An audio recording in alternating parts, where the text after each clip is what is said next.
ditangkap tersebut, hasil keterangannya baru dibikin LP. Menurut ahli bagaimana dari kepolisian? Ya itu udah ya. amburadul ya. Mengapa? Apapun istilah yang digunakan, merampas kemerdekaan orang lain, membawa ke kantor, membawa ke suatu tempat, itu namanya sudah merampas kemerdekaan. Kasus itu ada, kenapa sih kok gentleman yang namanya Bapak Susno Duaji bahas masalah kasus Pina ini ketimbang Bapak Kapolri kita, Listio Sigit? Ada apa?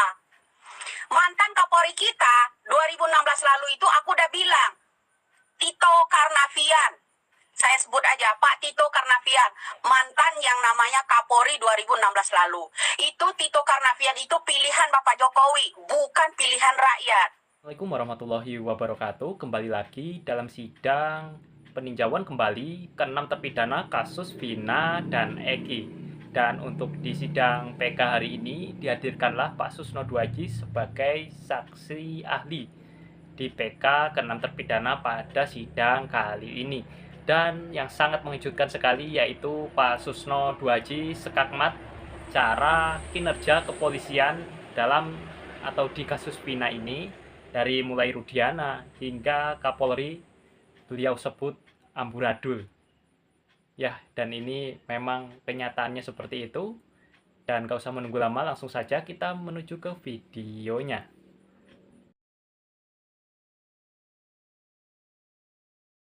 Kalau itu benar, Pak Kapolri harus dengar. Pak Kapolri itu junior saya gitu.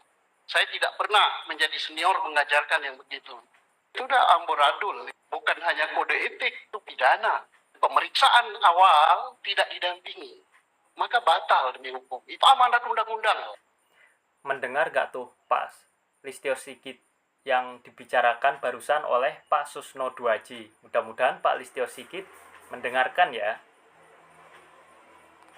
Ya karena salahnya udah banyak benar ya. Pak Kapolri harus dengar. Pak Bin saya pingsan di sini. Kalau ada anggota polisi yang memakai istilah tangkap tangan, mengamankan langsung tanpa ada surat perintah penyidikan dan bukan bidang dia, tapi dia anggota polisi, ya, melakukan tangkap tangan dalam suatu tindak peristiwa pidana, lalu membawa langsung para yang ditangkap diamankan itu ke kantor polisi, dilakukan interogasi sendiri, lalu diduga ada pakai kekerasan di dalam mengorek keterangannya dari para yang ditangkap tersebut, hasil keterangannya baru dibikin LP. Menurut ahli bagaimana dari kepolisian?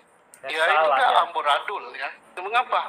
Apapun istilah yang digunakan, merampas kemerdekaan orang lain, membawa ke kantor, membawa ke suatu tempat, itu namanya sudah merampas kemerdekaan. Nggak bisa pakai istilah mengamankan. Di UHAP itu nggak ada istilah mengamankan. Itu bukan tertangkap tangan ya, bukan. Mengambil kemerdekaannya sudah diambil, dibawa ke satu tempat, ya bukanlah. Dan ingat, tidak semua anggota Polri boleh menangkap. Tidak semua anggota reserse boleh menangkap. Yang boleh menangkap adalah anggota Polri, masih aktif, kemudian berdinas di bidang reserse, dan diberi surat perintah. Nah, terima kasih untuk Pak Susno Duaji. Saya sebagai rakyat kecil jadi tahu untuk prosedurnya ternyata seperti itu ya. kalau dalihnya untuk mengamankan, apanya yang diamankan? Sudah ada perekaman. Jadi jangan dicampur adukkan antara penangkapan dengan pengamanan. Nah, kalau mau pengamanan ya kayak ada peristiwa keramaian atau ada sidang kayak gini, ya ada anggota polisi berdiri di situ yang mengamankan ya. Tapi bukan menangkap. Kami ingin tanya ahli, bahwa bila mana ada anggota polisi yang melakukan seperti yang saya sebutkan tadi, apakah kepolisi tersebut hanya melanggar kode etik? Ya, kalau dia sudah diduga ada kekerasan terhadap yang diamankan tadi ya. Bukan hanya kode etik. Kalau sudah melakukan kekerasan itu pidana. Tergantung tingkat kekerasannya. Kalau bisa kena 351, bisa kena 352. Dan apabila dilakukan oleh anggota Polri, itu harus diperberat.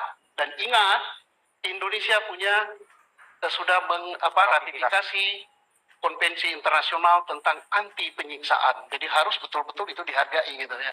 menurut pengalaman ahli dalam berdinas di kepolisian khususnya reserse, satu peristiwa tindak pidana apalagi diancam dengan hukuman mati ya maksimalnya dan minimalnya seumur hidup, dalam hal ini pasal 340 pembunuhan berencana, apakah harus disarankan atau kepolisian biasanya menawarkan untuk didampingi penasihat hukum kepada yang ditahan, yang diamankan? Tidak disarankan, tapi wajib hukumnya. Itu diatur di dalam UHAP. Kalau tidak dilakukan gitu, maka hasil pemeriksaan itu batal demi hukum. Dan sudah beberapa putusan pengadilan, ya ingat, beberapa putusan pengadilan membatalkan dan membebaskan terdakwa karena tindak pidana yang dilakukan diancam dengan hukuman 5 tahun ke atas dan pemeriksaan awal tidak didampingi, maka batal demi hukum. Itu amanat undang-undang. Menurut ahli, bila mana ada satu peristiwa pidana seperti yang tadi saya sampaikan, diamankan oleh salah satu anggota kepolisian, tapi bukan yang berkewenang. Berwenang. Bukan diamankan ya. Kita jangan mengkaburkan istilah ditangkap. Ya, ditangkap ya. Ya. Ditangkap oleh polisi yang tidak berwenang karena tidak dilengkapi surat ya. Perintah untuk penangkapan, lalu mengadakan interogasi sendiri, ya diduga ada tadi penganiayaan sendiri tadi itu ya, untuk mendapatkan pengakuan dari yang ditangkap tadi ya, dan kemudian dibuatkan LP, lalu dalam tempo 24 jam ya, kurang dari 24 jam. Misalnya satu peristiwa ditangkap di pukul 16.00 ya. Lalu si tersangka itu dilakukan interogasi, 11.30 dibuatkan LP, pukul 20 sudah naik sidik, sudah ada sprintnya, pukul 21.22 sudah keluar sprint penangkapan. Si yang ditangkap itu masih ada di kantor polisi semua. Ini bukan peristiwa tertangkap tangan nih ya. Lalu pukul 1 dan pukul 02 dini hari sudah diperiksa sebagai tersangka ya, dan dilanjutkan terus proses itu kurang dari 12 jam bahkan. Itu menurut ahli di dalam kepolisian apakah wajar, apakah diperbolehkan? Didampingi oleh pengacara? Tidak. Tidak ada. Ini bukan tertangkap tangan ya, itu LP. Jadi ditangkap dulu baru bikin LP. Mudah-mudahan yang ditanyakan oleh penasihat hukum ini adalah ilusi kasus ya. Semoga tidak terjadi di Indonesia ya. Ya, mudah-mudahan Ali. Kalau ini terjadi di Indonesia dan terjadinya di Jawa Barat, dan saya pernah jadi Kapolda Jawa Barat, saya pingsan di sini. Jadi jawaban saya cukup. Pak Susno sampai bilang pingsan. Masya Allah, penjelasan Pak Susno ini benar-benar membuat orang yang tidak mengerti alur hukum sekarang jadi mengerti alur hukum. Terima kasih ya untuk Pak Susno. Salam hormat. Saya cukup itu. Ya karena salahnya ada banyak benar ya. Nangkap tidak punya surat perintah, bukan pada bagiannya, tidak didampingi advokat atau penasihat hukum atau pengacara, kemudian dipukul, kemudian di macam-macam lah yang menyedihkan. Kalau itu terjadi di Jawa Barat, yang saya pernah jadi Kapolda di situ, izin saya pingsan di sini. Jadi nggak benar lah ini. Nggak benar ya Ali ya. Ya mudah-mudahan ini didengar oleh polisi seluruh Indonesia ya. Walaupun saya pensiun, saya ini Polri. Darah saya Polri, sampai hari ini saya masih digaji oleh Polri dengan pensiun. Jangan. Nah, ini benar-benar senior paling jempol ini. Perlu dicontoh ya untuk junior-juniornya. Ini pemimpin yang betul-betul menjunjung tinggi keadilan di bangsa ini. Dan bangsa ini perlu atau butuh sekali sosok-sosok seperti beliau ini. Jangan dicontoh kalau yang seperti itu. Ya. Mudah-mudahan tidak terjadi ya di Jawa Barat ya Ali ya. Jadi seluruh Indonesia mudah-mudahan ini tidak terjadi. Sungguh ironis ya. Ya kalau itu benar Pak Kapolri harus dengar. Pak Kapolri itu junior saya gitu. Saya tidak pernah menjadi senior mengajarkan yang begitu. Dulu ada kaitannya nggak sama pejabat yang di atas? Cobalah kamu deh, Aris Dwi Setiawan, membuat konten khusus, channel khusus, bahas masalah-masalah kasus Pina itu khusus. Itu saya acungin jempol kamu kalau kamu berani. Setelah sekian lama, sekian bulan purnama, akhirnya Ibu Widya kembali lagi membahas kasus Vina dan Egi. Ada apa ini ya? Kayak Widya, ya. Begitu, Bro. Ya. Ponorogo, selamat pagi. Jadi kasus itu ada, kenapa sih kok gentleman yang namanya Bapak Susno Duaji bahas masalah kasus Vina ini ketimbang Bapak Kapolri kita, Listio Sigit? Ada apa? Mantan Kapolri kita 2016 lalu itu aku udah bilang, Tito Karnavian, saya sebut aja Pak Tito Karnavian, mantan yang namanya Kapolri 2016 lalu. Itu Tito Karnavian itu pilihan Bapak Jokowi, bukan pilihan rakyat. Oke? Udah jelas belum? Ya. Itu baru ya. Kenapa kok berat sekali Bapak Jokowi mengungkit ini? Ya malah sekarang udah pamitan karena tinggal sebulan lagi kan pamitan. Ada yang bersedih, Menteri Keuangannya bersedih untuk kemajuan Indonesia, tapi Indonesia hutangnya mencapai 8.500 triliun. Siapa yang bayar? Ayo, siapa yang bayar? Kita yang bayar. Pajak naik. Kamu akan bebas nggak kalau ketika nanti orang yang dimenangkan Jokowi kemarin terpilih, dilantik, Indonesia akan bebas lagi nggak bicara di medsos? Bicara.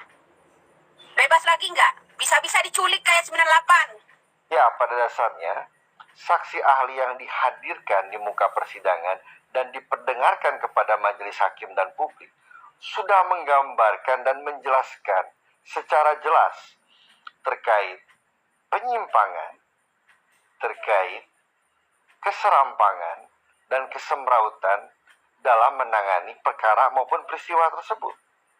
Ya, sudah lebih dari cukup untuk menggambarkan dan menjelaskannya.